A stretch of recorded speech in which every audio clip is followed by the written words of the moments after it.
que ao despertar de um novo homem nos induz.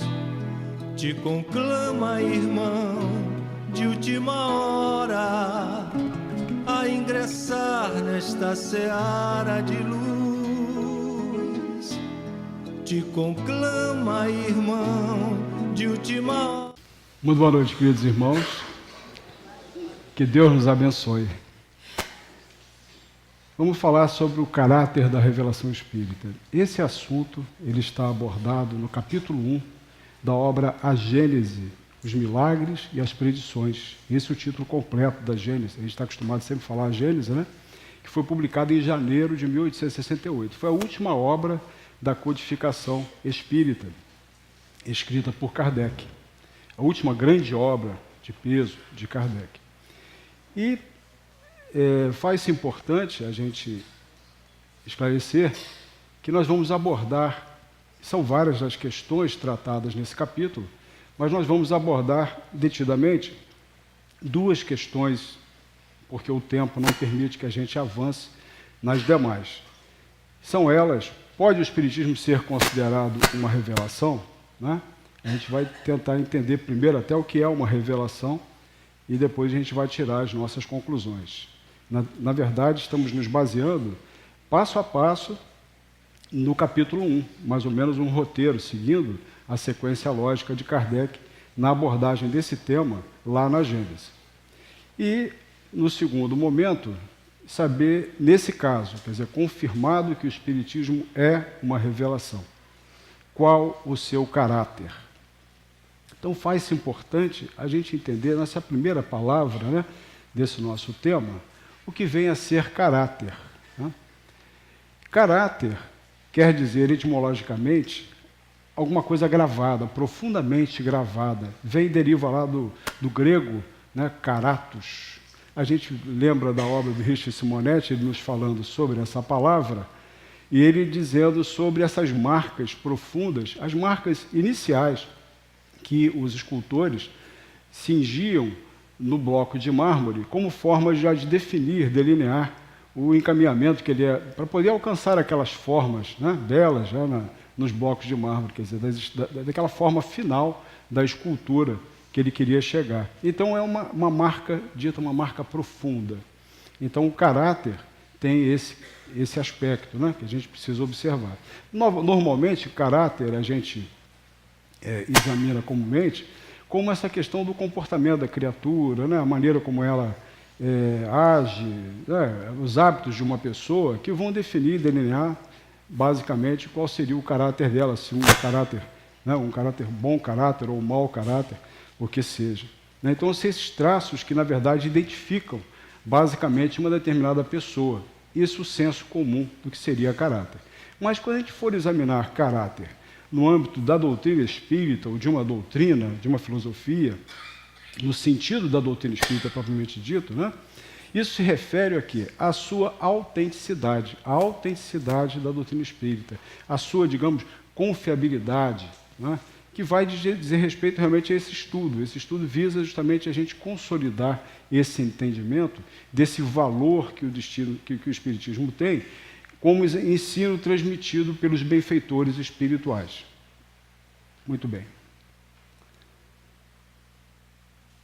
Revelação é uma outra palavra aí também inserida na nossa temática dessa noite.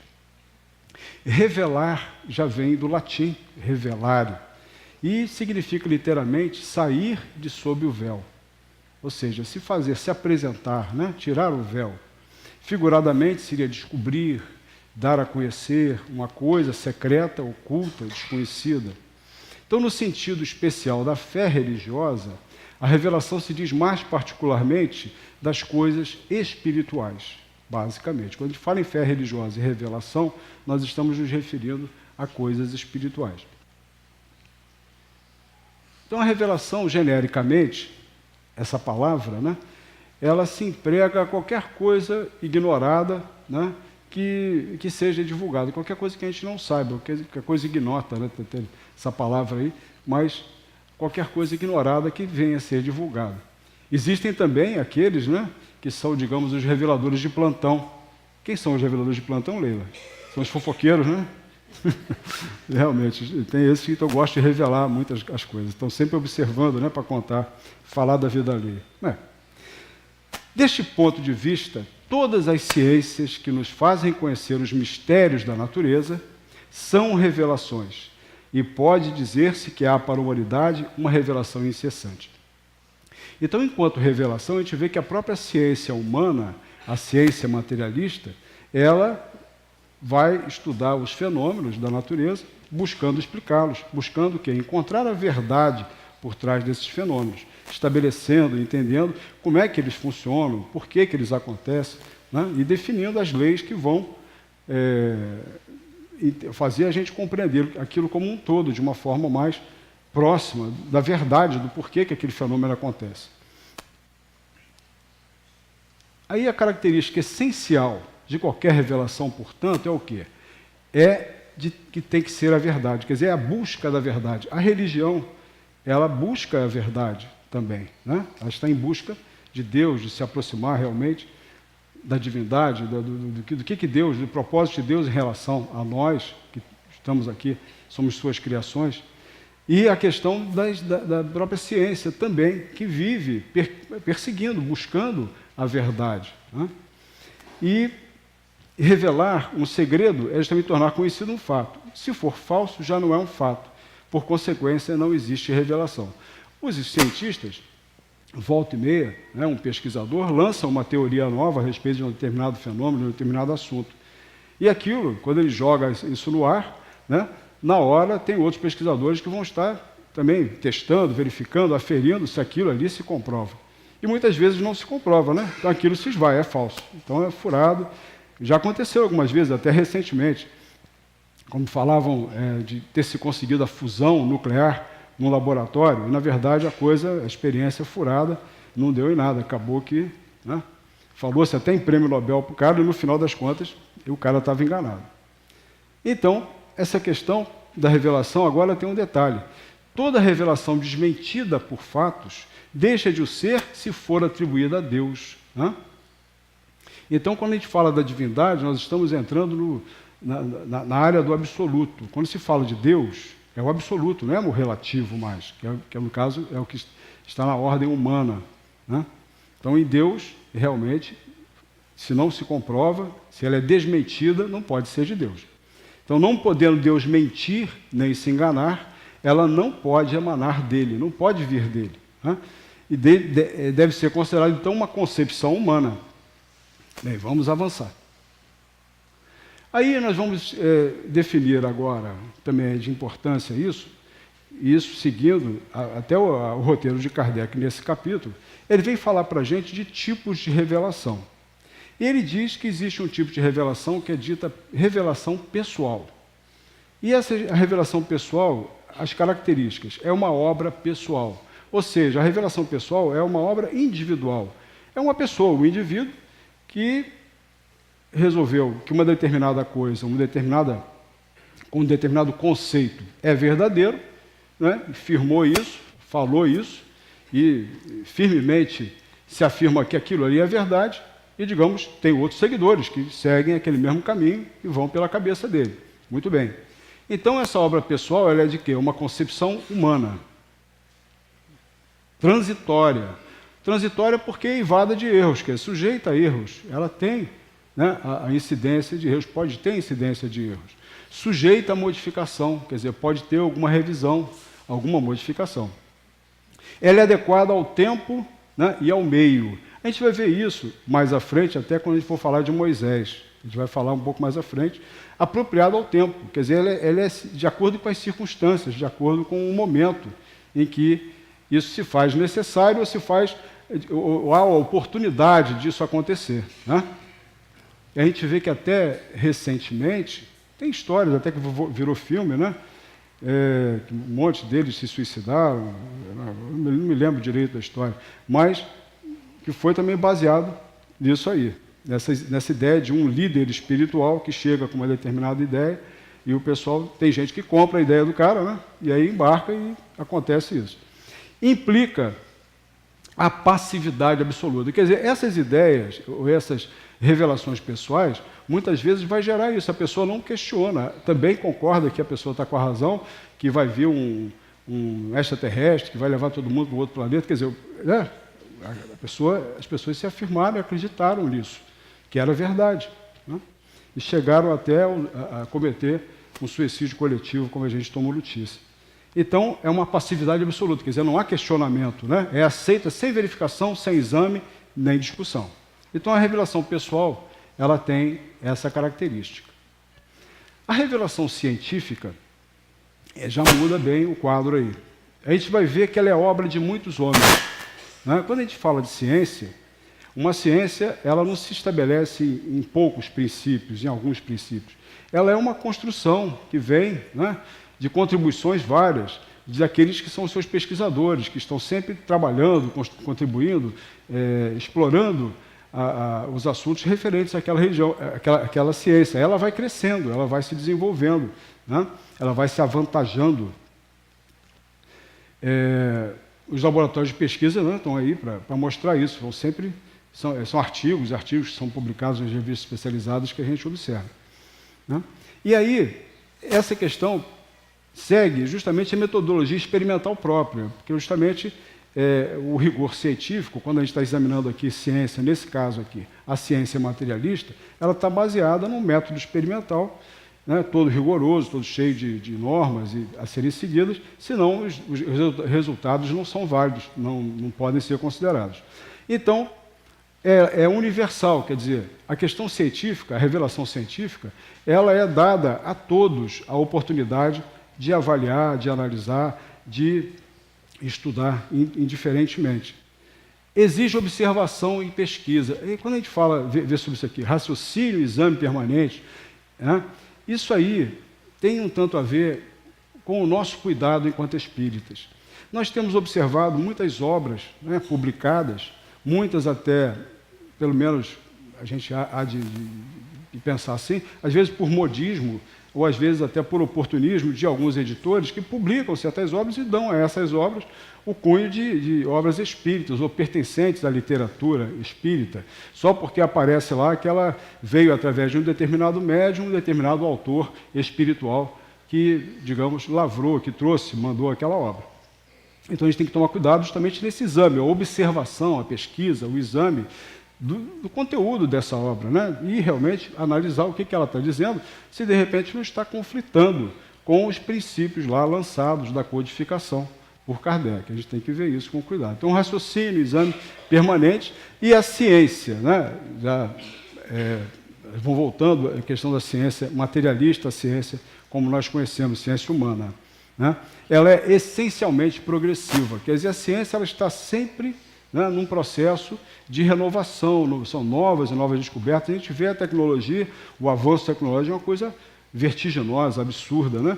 Um dia, em termos de tecnologia, tem tecnologias que a gente já teve uma conversa com um conhecido, que não tem nem condições de serem aplicadas ainda, já foram desenvolvidas, não há possibilidade daquilo ser colocado ainda, né? Que ainda vai ter que haver um processo todo. Vai ter que esperar um pouco, não é o momento ainda. E já está descoberto, já está definido já como fazer. A revelação divina, né? O que vem a ser esse outro tipo de revelação? A revelação divina, ela se diferencia, a característica fundamental dela, diferentemente daquela revelação pessoal, que também busca a verdade. É uma verdade pessoal, mas ele quer que aquilo seja verdade, ele entende que aquilo é verdade, né? Tudo bem, é uma busca à verdade. A ciência também, ela está continuamente o quê? Pesquisando, lutando, batalhando para encontrar e saber a verdade das coisas, né? Para poder explicar os fenômenos, entender as coisas que acontecem. Agora, quando a gente fala de revelação divina, nós estamos falando de uma determinada verdade em especial. É da eterna verdade, ou seja, da verdade absoluta, daquela verdade que não tem, é indefectível, ela não pode ser mudada, ela não pode ser alterada, né? Então, o caráter essencial da revelação divina é o da eterna verdade. Toda revelação é eivada de erros, como falamos anteriormente, ou sujeita à modificação, não pode vir de Deus, não pode emanar de Deus. Bem, definimos as revelações. Agora vamos entrar, então, na primeira das 3 revelações que nós conhecemos.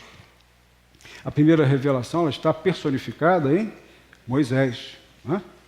Moisés, poderíamos falar também os salmistas, os profetas, né, e tudo mais, mas fundamentalmente ali Moisés.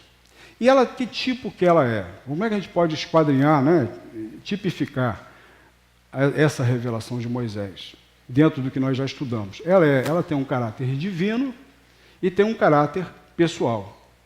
Onde é que está o caráter divino, né, dessa revelação através de Moisés?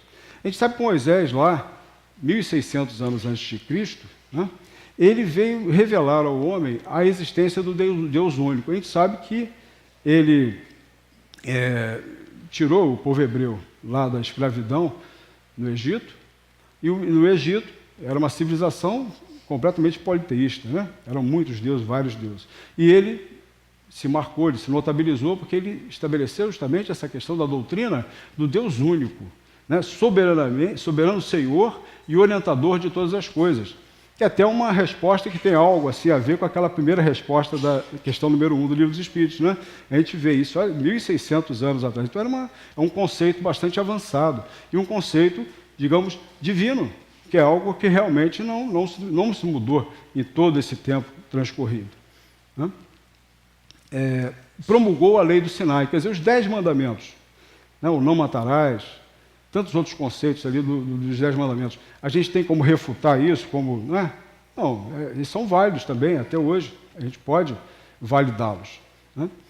E, com isso, ele lançou justamente essas bases da verdadeira fé.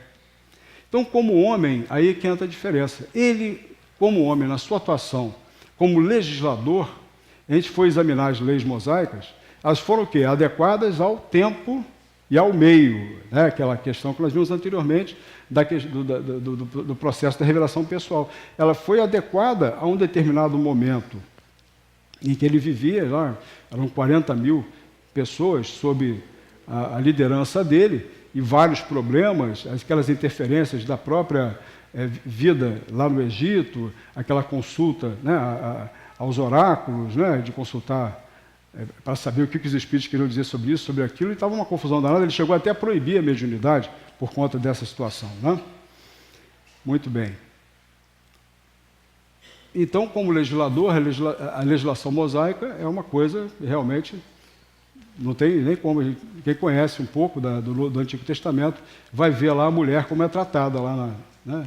Agora a gente tem Dia Internacional da Mulher, tem tudo isso, né? Aí, vamos lá, vamos prosseguir. Aí temos a segunda revelação. A segunda revelação, Jesus. É uma revelação divina, que o Cristo, ele justamente se apropria na lei antiga, naquela lei que vigorava dos hebreus, lá do judaísmo. Ele tira aquilo que é eterno e divino. Ele extrai, né, aquilo que é eterno e divino e rejeita aquilo que era transitório, que era daquele momento. Realmente as leis mosaicas, a gente vê a questão do não trabalhar no sábado, o apedrejamento da mulher adulta, são todos aspectos que existiam na legislação dita civil, né, na legislação civil estabelecida por Moisés. E Jesus acrescentou para a gente a questão da revelação da vida futura, nos falando aí, né, da questão das penas, das recompensas, dos gozos futuros que aguardam o homem depois da morte. Então, ele já jogou esse vislumbre para a vida futura, já prenunciando o que veria depois, com o Consolador prometido, que a gente vai falar rapidamente, posteriormente aqui, se der tempo também. A terceira revelação, então, nós temos o Espiritismo, a terceira revelação. E o tipo dela, ela não é, até está lá no final o coletivo, mas ela não tem um caráter pessoal. Foi Kardec que criou a doutrina espírita? Não, absolutamente. Ele esclarece claramente que ele foi o codificador. Né? Ele foi aquele que concentrou. Foi um esforço absurdo. O trabalho dele é um trabalho portentoso, maravilhoso, nós não vamos entrar nesse mérito aqui. Mas não é pessoal em absoluto. Pelo contrário, a própria revelação espírita, ela veio de uma forma coletiva, porque foi um advento. A mediunidade, depois, lá daquele evento em Hydesville, na casa das irmãs Fox, aquilo se espalhou pelo mundo, pela Europa e tudo. Então, foi a mediunidade em todos os pontos do planeta, né, de uma forma assim como nunca antes tinha ocorrido.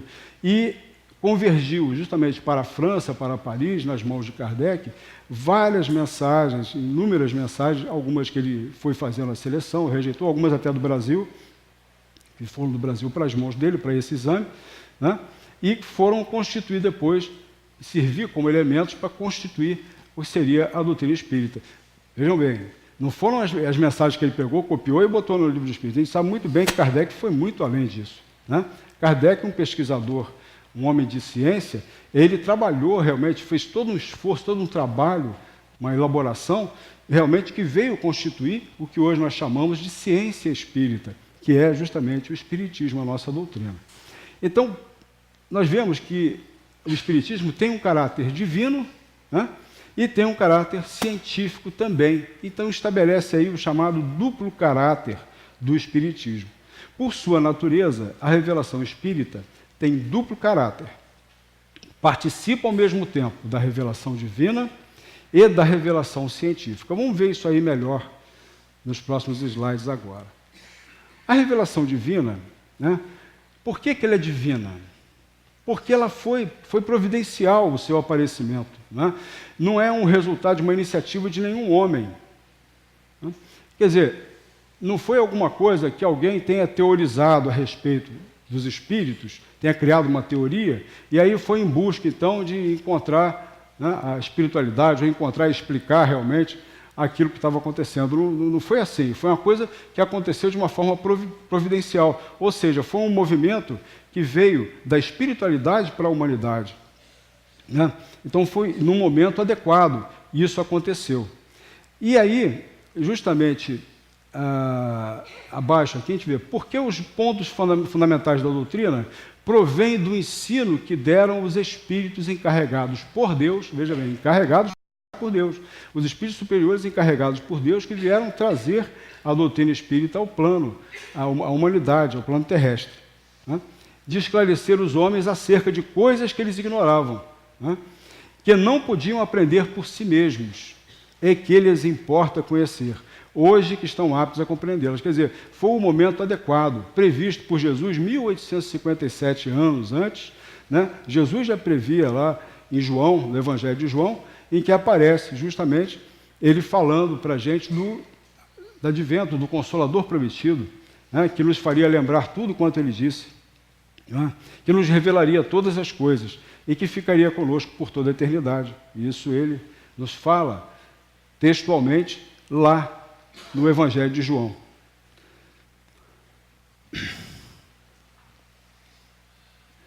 Por não ser esse ensino privilégio de indivíduo algum, ministrado a todos do mesmo modo, quer dizer, a doutrina espírita tem esse caráter de ser exotérica, ela é com X, né? É diferente do esotérico, que é fechado. Quer dizer, a doutrina espírita é completamente aberta ao exame. Não existe nenhum livro assim secreto, não existe nenhum conhecimento secreto, é tudo aberto, é tudo livre ao acesso de todos que se interessarem, que quiserem se aprofundar. Então, por não serem os que o transmitem e os que o recebem seres passivos, dispensados no trabalho da observação e da pesquisa, veja bem, é científica por não serem os que transmitem, quer dizer, os espíritos, e os que os recebem, nós, seres passivos. O que isso significa? Que o que vem lá dos espíritos não é para ser aceito pura e simplesmente porque veio de lá, mas é alguma coisa que demanda o quê? A gente examinar, a gente analisar, né? Não está dispensado o trabalho da observação e da pesquisa. E isso é indispensável, se tratando de espiritismo. Por não renunciarem ao raciocínio e ao livre-arbítrio, quer dizer, ninguém está dispensado de fazer esse exame, de usar o seu raciocínio e de questionar. Pelo contrário, isso aí é até, como ele fala aqui embaixo, porque não lhes é interdito o exame em absoluto, mas, ao contrário, recomendado. Quer dizer, existe até essa recomendação, que nós tenhamos mesmo essa disposição de questionar, de estudar, de aprofundar, de querer saber realmente a verdade. E essa é uma postura de um cientista, essa é a postura de um que estuda uma ciência. E a doutrina espírita é uma ciência. Por que a doutrina não foi ditada completa? Quer dizer, os espíritos não vieram aqui e plantaram assim, ó, isso aqui é espiritismo, e vocês vão ter que, né, aceitar, eu aceito. Não, eles lançaram bases, eles lançaram algumas linhas mestras, né, de princípios que foram definidos por eles, fundamentais da doutrina. Né? O próprio fenômeno, interessante, né? O próprio fenômeno, o fenômeno intelectual, o fenômeno espírita estudado por Kardec, é um fenômeno intelectual, foi o que despertou o interesse dele. O próprio fenômeno veio dizer a que veio, né? Quem era ele, o que era. O próprio fenômeno se definiu. Somos os espíritos que transitaram aí na Terra. Né? Nós somos os espíritos. O próprio fenômeno se diz. Quer dizer, é diferente, né? O Newton viu lá a pedra cair no chão e perguntava para a pedra: Pedra, por que você caiu? Não, ele não vai responder nada. Naturalmente, a questão de um exercício, né? Nesse sentido, para a busca da verdade. Então, ela é deduzida pelo trabalho do homem na observação dos fatos que os espíritos dispõem sob os olhos das instruções que lhes dão. Instruções que ele estuda, comenta, compara, é o que Kardec fez. A gente vê Kardec em vários momentos das obras espíritas fazendo seus comentários. É o momento que ele está dando a sua colocação. No próprio Evangelho segundo o Espiritismo, a gente vai ver que vem lá o trecho que ele extrai lá do Evangelho, em seguida vem o comentário de Kardec, ele sempre faz o comentário, e lá em seguida a instrução dos Espíritos, né? Lá dando as mensagens referentes àquele tema que vieram e fazem parte da codificação. Estão lá no Evangelho.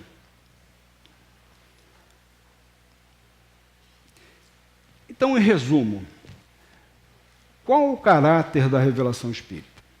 Então, nós vimos que o caráter divino da revelação, ele se estabelece no fato de que o seu aparecimento foi providencial. Quer dizer, a doutrina espírita, ela só surgiu aqui na Terra, houve condições dela vir aqui a lumen, aqui na Terra, naquele momento específico do iluminismo na Europa. No momento do nascedouro das religiões, quando foi se definindo ali, se delineando melhor, o método teórico experimental das ciências. Foi quando justamente, porque Kardec fez uma coisa inédita. O que ele fez? Ele pegou aquela metodologia experimental e passou a aplicar não a pesquisa da matéria, mas a pesquisa das coisas metafísicas, do metafísico, né, do sobrenatural. Ele foi descortinar o sobrenatural utilizando a mesma metodologia, né, de experiências e tal, que ele passou a fazer as observações, a fazer as suas anotações, a fazer os seus exames, o que culminou na elaboração de obras de grande importância, como o Livro dos Médiuns, né, Céu e Inferno. São obras que ele pega com grande cuidado, com grande zelo, ele faz aquele estudo, ele faz aquela análise, esquadrinha, classifica cada uma daquelas mensagens para que a gente pudesse hoje ter em mãos essa obra que, digamos assim, muito pouco, ou praticamente nada que a gente saiba, se teve a alterar naquilo tudo que Kardec colocou, tal zelo, tal cuidado que ele teve, a inspiração e o amparo e a sustentação, porque a espiritualidade superior trabalhou ao seu lado, né? A falange do Espírito da Verdade esteve trabalhando no estabelecimento dessas bases para a humanidade. O outro ponto ali, os pontos fundamentais ensinados pelos Espíritos, quer dizer, as bases fundamentais da doutrina espírita vieram, né, dos Espíritos para nós. Também a condição do caráter científico da doutrina. Por que a gente fala que a doutrina espírita é científica? Porque é um ensino ministrado a todos, quer dizer, é como as ciências, é livre para todos analisarem, examinarem, né? E, digamos, ela pode crescer a partir de qualquer um, pode dar contribuições para essa ciência. Exige, demanda, trabalho de observação e pesquisa, tal como a ciência como nós conhecemos, o raciocínio, o livre-arbítrio também. Recomenda o exame, quer dizer, como as ciências. Assim, as descobertas científicas elas só se estabelecem, se consolidam, mediante as repetitivas experiências que são feitas, as análises que são feitas, para checar se aquilo ali está batendo, se aquilo ali é verdade. Né? E é assim que vai surgindo o seu desenvolvimento, o seu crescimento. e aquilo vai se estabelecendo e se consolidando cada vez mais. E isso também acontece com a nossa doutrina, né? Não foi ditada completa, nem imposta a crença cega, né? Novamente, aquela situação, o Espiritismo, ele não tem aquela estrutura do dogmatismo das igrejas, né? Ele não vem estabelecer dogmas teológicos, mas talvez dogmas filosóficos, a força da sua filosofia, né? Então não são dogmas que se coloca um véu sobre, não, isso aqui você não pode penetrar, esse assunto aqui é vedado, ou você aceita ou você está fora, ou você não pode pertencer a essa crença, você não pode comungar dessa fé conosco. Então, numa palavra, o que caracteriza a revelação espírita é o ser espírita, é ser divina a sua origem. Então, a questão do aspecto divino. E da iniciativa dos espíritos, né? Ser uma iniciativa que não é, digamos, da humanidade encarnada, né? Sendo a sua elaboração fruto do trabalho do homem. No caso aí, o trabalho maior que já houve até hoje é justamente o trabalho de Kardec, do próprio codificador. Então, o Espiritismo e a ciência se completam reciprocamente. Por que isso? A ciência, sem o Espiritismo, ela se acha na impossibilidade de explicar certos fenômenos, não tem explicação, né? Só pelas leis da matéria. Mas aí tem um outro ponto importante. Ao Espiritismo, sem a ciência, faltariam apoio e controle. A gente tem que tomar cuidado, porque na tradução de Guilherme Ribeiro, a palavra controle aparece como comprovação. E, na verdade, não cabe uma ciência comprovar outra. Cabe sim ela haver um controle. Por que esse controle? Porque existe um limiar entre o físico e, digamos, o espiritual. Um fenômeno, uma ocorrência qualquer, ela pode ter uma explicação física. Então você precisa da ciência para saber até que ponto aquilo está no âmbito da questão da ciência material, onde é que a ciência material explica. E a partir de que ponto aquilo ali já entra no âmbito de um fenômeno espírita, né, de um fenômeno espiritual, ou seja, já está no âmbito da ciência espírita. Então há que ter esse apoio, esse controle, para a gente não estar confundindo as coisas, né, achando que é espírito, como, digamos, às vezes você está lendo, né, aparece aquela manchinha no olho, no globo, aquilo ali é do fluido aqui do globo ocular, né, que às vezes aparece e você pensa que é espírito, falar que é espírito. O próprio Kardec mesmo fala sobre isso, né? Kardec até fala sobre isso na questão da leitura, e de aparecer essa mancha e a pessoa ficar confundindo que aquela sombra ali seria um espírito. Então são coisas assim que a gente tem que tomar cuidado. E a ciência tem uma explicação para nós, né? Então, o Espiritismo, ele funda a ciência espírita, que é a mais poderosa das ciências. Por que nós estamos falando isso? Olha só, é a mais poderosa das ciências, porque lida com forças vivas integradas dos dois planos de existência, né? É a matéria, o plano material, o plano espiritual, né? E tudo ali sendo tratado. É a primeira doutrina, digamos, é a primeira ciência que foi estabelecida no mundo, abordando essa temática, né? É a primeira vez que se compilou de uma forma sistemática todo esse conhecimento em obras, em livros, né? Isso foi escrito, isso passou a constituir uma doutrina, uma ciência, né? Então foi o primeiro movimento nesse sentido, e foi uma coisa inédita, feita por Kardec, e que compreende, no caso, né, o que nós estamos falando, esse do advento do Espiritismo, num momento especial, num momento preciso. Se Jesus tivesse falado sobre essas coisas lá atrás, né, nos tempos recuados lá na Palestina, não teria sentido, isso tudo teria se perdido, teria causado uma confusão danada, né? Não ia adiantar. Não existiam bases para que isso aí pudesse vingar. Então teve que aguardar o trânsito, digamos, até Kardec fala, a fermentação dos séculos, até que se chegasse. Nós tivemos aí nesse meio de caminho 1000 anos de escuridão, né, da Idade Média, que foi um período muito difícil em que a questão científica ficou sendo perseguida e com uma série de problemas que prejudicaram muito esses avanços, esse desenvolvimento. Então, nem todos os... Agora vem um ponto importante que a gente gostaria de falar. A gente está falando de ciência, estamos falando da ciência espírita, e a gente observa, uma leitura das obras espíritas, da Gênese mesmo, né, a gente vai ver várias vezes no Livro dos Espíritos, Kardec falando de cosmologia, falando de física, né, ele nos fala de geologia, então, quer dizer, ele usa de conhecimentos científicos, conhecimentos da ciência. Muito bem.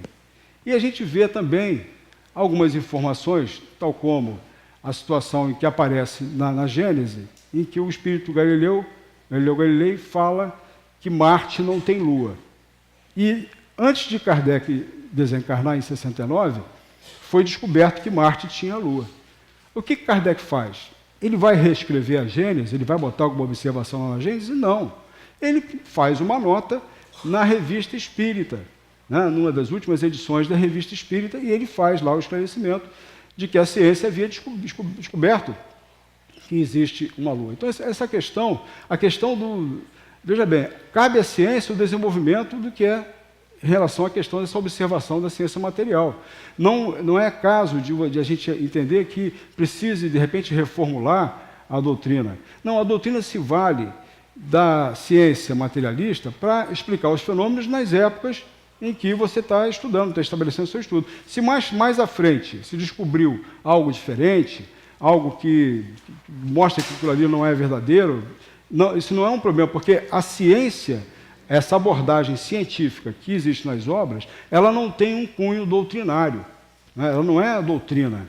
A doutrina em si vem nos falar de outros assuntos, né? Da questão da ciência espírita, da questão da filosofia espírita, que são outros assuntos. Então a gente tem que tomar cuidado com isso. Já ouvi pessoas dizendo da necessidade de fazer uma revisão na questão da doutrina. Não é da codificação em absoluto. A gente tem que se colocar no tempo e no espaço, né? Na época de Kardec. Ele se valeu da ciência conhecida na época, o que se sabia em termos de ciência, naquele momento, para explicar o fenômeno. Então, isso aí não é algo que tenha se incorporado à doutrina. De uma forma natural, né, aquilo que for sendo comprovado pela ciência vai sendo, digamos, assimilado, né, pela questão da doutrina espírita, né, de uma forma natural, como tem que ser, né? Agora nós vamos falar sobre mais um ponto, para a gente poder caminhar para o nosso fechamento, que é muito interessante a gente falar. Deixa eu tomar uma água aqui, porque eu estou seco, a garganta está seca. Com licença.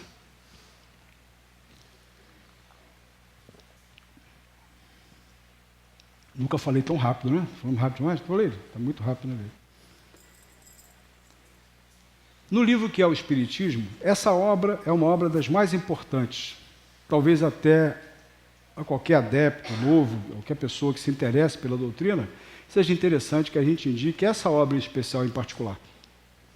Que ele possa fazer essa leitura antes até de qualquer outra obra espírita. Porque nesse livro, Kardec estabelece muito de tudo que nós estamos falando aqui e vai mostrar para a gente, realmente, coisas muito importantes. Por exemplo, ele fala assim, lá no preâmbulo, o Espiritismo é, ao mesmo tempo, uma ciência de observação e uma doutrina filosófica. Você vê que ele não fala, por enquanto, nada a respeito de religião. Ele não está falando sobre a questão do espiritismo e religião. Como ciência prática, ele consiste nas relações que se podem estabelecer com os espíritos. Como filosofia, ele compreende todas as consequências morais. Ele compreende todas que decorrem dessas relações. Consequências morais. Vamos anotar esse ponto aí. Também afirma, o Espiritismo, sendo independente de toda forma de culto, não prescreve nenhum deles. A gente vê que até nós trabalhamos no Evangelho no Lar, antigamente nós falávamos culto do Evangelho no Lar. E até por uma recomendação aqui da Federação Espírita, esse início aí, culto do Evangelho, foi tirado. Foi orientado que a gente não utilizasse culto do Evangelho. Porque justamente para não remeter a culto, não é culto. Na verdade, é um estudo do Evangelho, é um trabalho de evangelização, né, de adultos, de evangelização das famílias, né? Então, não prescreve nenhum deles. E não se ocupa de dogmas particulares. Quer dizer, o Espiritismo ele não tem esses dogmas particulares que muitas religiões têm. São dogmas teológicos. Né? O Espiritismo não tem dogmas teológicos. Não é uma religião especial, porque não tem nem seus sacerdotes, nem seus templos. Né? Não existe nenhuma escala sacerdotal dentro do Espiritismo, uma hierarquia eclesiástica, não existe isso dentro do Espiritismo. Né? Nós não temos isso, não existe necessidade para isso. E nem seus templos, não existem templos de adoração. Esse aqui é uma casa espírita, é um ambiente que nos favorece a possibilidade das nossas reuniões, da gente confraternizar, da gente realizar alguns trabalhos de caridade, alguns trabalhos, né, de assistenciais. Então, é um espaço, tem suas especialidades, tem suas especificidades, mas não especificamente um templo de adoração. Não é um templo de adoração. Aqui não tem estatuários, né? Nós não temos imagens aqui, nada disso. Bem, prosseguindo, explica ainda. Eis porque, sem ser em si essencialmente uma religião, ele, o Espiritismo, leva essencialmente às ideias religiosas. Aí entra o seguinte, a força da filosofia espírita é tão grande que, vejam bem, o que Jesus falou lá dizendo do Consolador Prometido? Ele falou que o Consolador Prometido nos faria lembrar tudo quanto ele disse e nos revelar todas as coisas. Não é? Não foi isso que ele disse?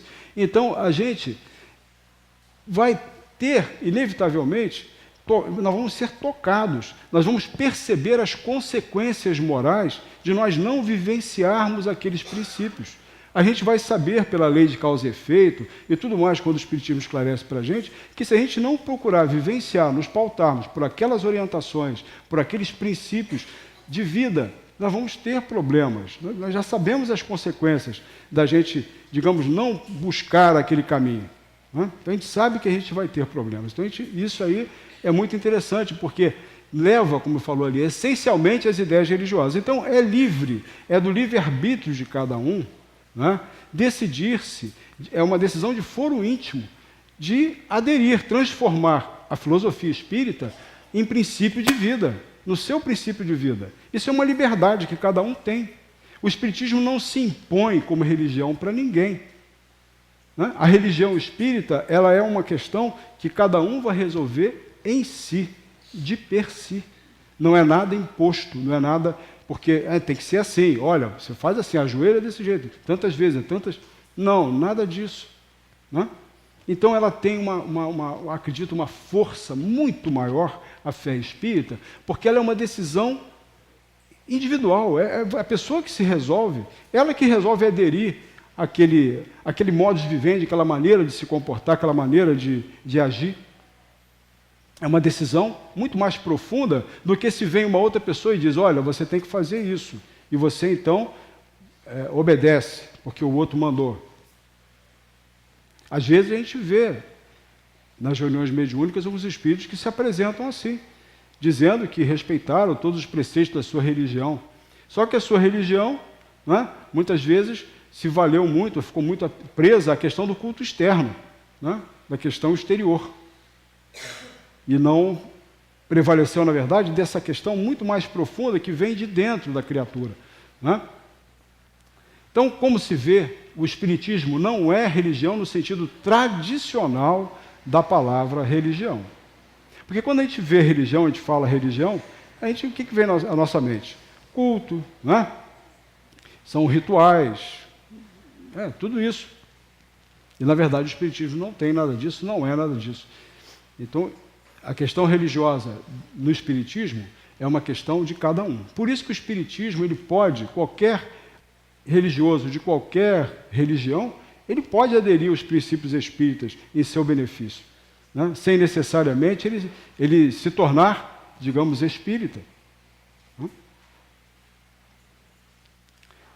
Então, para a gente poder finalizar, incomparavelmente, mais racional e eficiente do que qualquer outra religião, não é pretensão. Tá? Nem nós estamos excluindo ninguém, mas é uma análise da doutrina, da nossa doutrina, da veneranda doutrina espírita.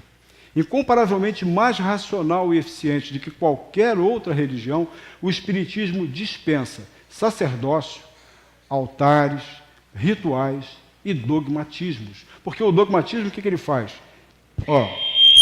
Né? Ele não permite que você, ou são os antólios ali que você vai ter que seguir naquela direção.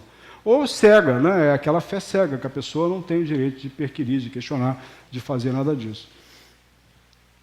porque atua diretamente sobre o entendimento, né? O Espiritismo ele atua e vai direto ao entendimento, de uma forma clara, de uma forma lúcida, de uma forma mais completa possível. A gente vê o desdobramento das obras espíritas, quantas e quantas obras foram publicadas, só da verve de Chico Xavier, foram 400 e poucas obras, né, que vieram através de Chico, e são obras de grande importância, de grande significância para a questão do Espiritismo, né? Porque fala diretamente sobre o entendimento, de uma forma lúcida, né? E o coração de cada pessoa, quer dizer, tocando realmente as pessoas nos seus sentimentos, né? Fala a alma de cada indivíduo e assenta o seu império na mente de cada ser. Cada um vai acabar sendo inevitavelmente influenciado. Toda pessoa que se aproxima, né, que se envolve com os conceitos espíritas, vai ser inevitavelmente influenciada por essa filosofia pujante, né, por esses conceitos tão claros, tão lúcidos, que buscam realmente estabelecer novas linhas de crescimento, de desenvolvimento para a humanidade. Então o Espiritismo ele veio com esse propósito, né? E o Espiritismo ainda tem muito a revelar, mas para que ele possa efetivamente, talvez, alcançar o seu fim maior, em termos da questão da própria ciência espírita, e que, digamos, a própria ciência humana, a ciência materialista, ela possa vir a reconhecer a questão espiritual, sem dúvida, isso aí talvez demande muitos e muitos séculos ainda, né? Porque talvez para isso os cientistas precisassem se espiritualizar, como falou o nosso amigo Pavan na nossa reunião na quinta-feira de estudo, né? Isso é muito importante, meus amigos, a questão que nós falamos da observação, desse exame, desse estudo. Na nossa reunião, da última reunião que nós tivemos, nós falamos um pouco sobre a diferença entre com o espírito com E minúsculo e o espírito com E maiúsculo. Então, na leitura que estamos fazendo aqui do Livro dos Espíritos, na introdução do Livro dos Espíritos, um trecho lá do que foi projetado, aparecia o E minúsculo numa frase. E olhem, não podia ser E minúsculo de jeito nenhum. A frase ia perder o sentido dentro sobre o aspecto doutrinário, ia ficar completamente conflitante. Ou seja, houve algum erro, ou de tradução, ou de grafismo, né? Que a obra de Guilherme Ribeiro depois foi verificada, o E era maiúsculo, não era minúsculo, e faz uma diferença absurda, né? Então, às vezes, um pequeno detalhe, né, pode alterar totalmente o contexto, e a gente tirar conclusões completamente erradas. Então, a nossa doutrina ela está aí nos ofertando grandes possibilidades de crescimento, mas demandando, sem dúvida nenhuma, um esforço de estudo, de exame, interesse realmente de aprofundamento, para que a gente possa, de uma forma mais plena, mais completa, nos beneficiarmos de tudo quanto ela nos pode oferecer, tudo quanto ela tem a nos oferecer, nessa vida, nessa existência, e em tantas outras existências, e no nosso trânsito na erraticidade também, sabe-se lá, né, do quanto realmente a gente conhecer e, sobretudo, vivenciar essas lições, essas orientações maravilhosas, poderão realmente trazer imensos benefícios a todos nós. Era o que tínhamos a falar. Obrigado por a atenção de vocês.